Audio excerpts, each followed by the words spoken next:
अब चुनाव के परिणामों को लेकर जो बात है उस पर बहुत विवेचना हो रही है। आपने भी कहा, बड़े बड़े विशेषज्ञ आकलन कर रहे हैं। कोई बता रहा है कि पैसे से जीत लिया गया, कोई बता रहा है कि लालू जी के डर से ध्रुवीकरण हुआ इसलिए जीता गया, कुछ लोग बता रहे हैं कि जातियों की बात अभी पूरी तरह खत्म नहीं हुई। मैं यहाँ चुनाव के विश्लेषण के लिए नहीं बैठा हूँ, लेकिन एक बात तो बिल्कुल स्पष्ट है कि पहली बार स्वतंत्र भारत के इतिहास में और खासकर बिहार में पहली बार ऐसा हुआ है कि कोई चुनाव जिसमें सरकार ने करीब करीब 40,000 करोड़ रुपया जनता के पैसे को खर्च करने का वादा किया है। और मुझे लगता है कि वही एक कारण है जिसकी वजह से एनडीए को इतना बड़ा बहुमत मिला है। मैं सिर्फ आपके ध्यान में लाना चाहता हूं कि 10,000 रुपए की बड़ी चर्चा हो रही है। लोग बता रहे हैं कि 10,000 पर लोगों ने वोट बेच दिया। बिल्कुल नहीं है, ये बात सही नहीं है।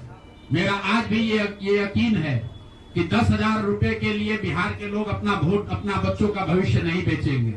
अगर 10,000 रुपए को आप जोड़िएगा तो प्रतिदिन 5.5 रुपया हुआ। 5.5 रुपए में कौन अपना वोट बेचेगा? लोगों ने 10,000 रुपए के लिए सिर्फ वोट नहीं बेचा है। आपको देखने, जानने, समझने की जरूरत है। और इस पर ये बहस भी हो रहा है। सत्ता में जो लोग आए हैं वो कह रहे भैया हम तो सरकारी योजना चला रहे थे। जो विपक्ष में है वो कह रहा है हम योजना नहीं चला रहे थे, आप पैसा देके वोट खरीद रहे थे। इसका कोई अंत नहीं है, इस बहस का कोई अंत नहीं है। चुनाव आयोग पर लोग टीका टिप्पणी कर रहे हैं, वो चुनाव आयोग का विषय है। बिहार के बेटा होने के नाते, बिहार के नागरिक होने के नाते मेरा बस एक ही प्रश्न है।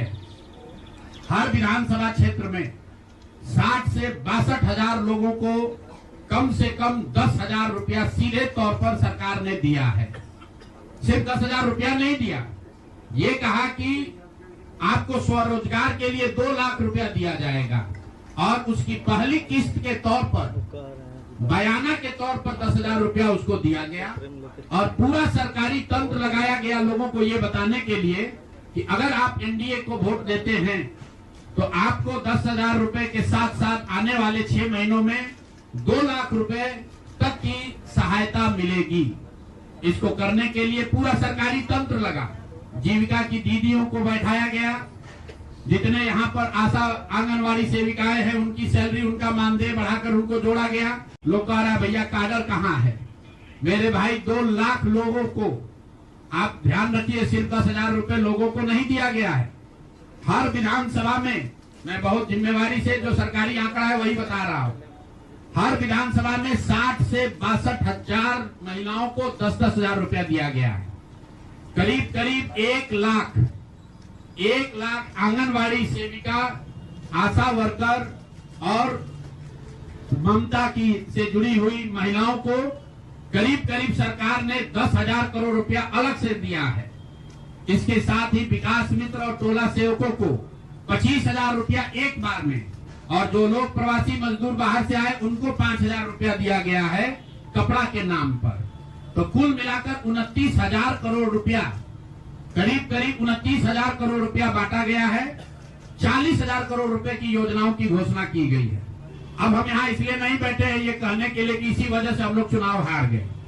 मेरा अब सीधा सरकार से एक आग्रह है कि आपने 2 लाख रुपए देने का वादा किया है, जनता ने आपको मत दे दिया, अब आप सत्ता में बैठे हैं, तो कृपा करके जो 1.5 लाख महिलाएं, 1.5 करोड़ महिलाएं हैं जिनको आपने 10,000 रुपया दिया है, उन सभी महिलाओं को अगले 6 महीने में 2 लाख रुपए तक देने की व्यवस्था कीजिए। क्योंकि अगर वो हो जाएगा तो बिहार से बेरोजगारी दूर हो जाएगी, बिहार से पलायन बंद हो जाएगा। और अगर आपने ये नहीं किया तो ये बिल्कुल स्पष्ट हो जाएगा कि आपने ये 10,000 रुपया किसी योजना के तहत नहीं दिया था, सिर्फ और सिर्फ वोट खरीदने के लिए दिया था। तो वोट खरीदने के लिए पैसा दिया गया है कि किसी योजना के तहत पैसा दिया गया है, सरकारी योजना के तहत, इसका प्रमाण इस बात पर है कि आने वाले 6 महीने में सरकार ने स्वरोजगार के नाम पर जो पैसा जारी किया है उस क्षेत्र में और पैसा और मदद जारी की जाती है या नहीं की जाती है। हम लोग एक भी विधायक न जीते कोई बात नहीं, जन सुराज, और कई लोगों का सवाल है नीतीश कुमार को 25 सीट आने की बात है, तो मैं आपके सामने घोषणा कर रहा हूं कि जो 25 सीट हमने बात कही थी उस पर बिल्कुल कायम है। अगर नीतीश कुमार ने, उनकी सरकार ने ये वोट खरीदा नहीं है, इनको 2-2 लाख रुपए दे दे, मैं बिल्कुल राजनीति से संन्यास ले लूंगा, उसमें कहीं कोई दिक्कत नहीं है।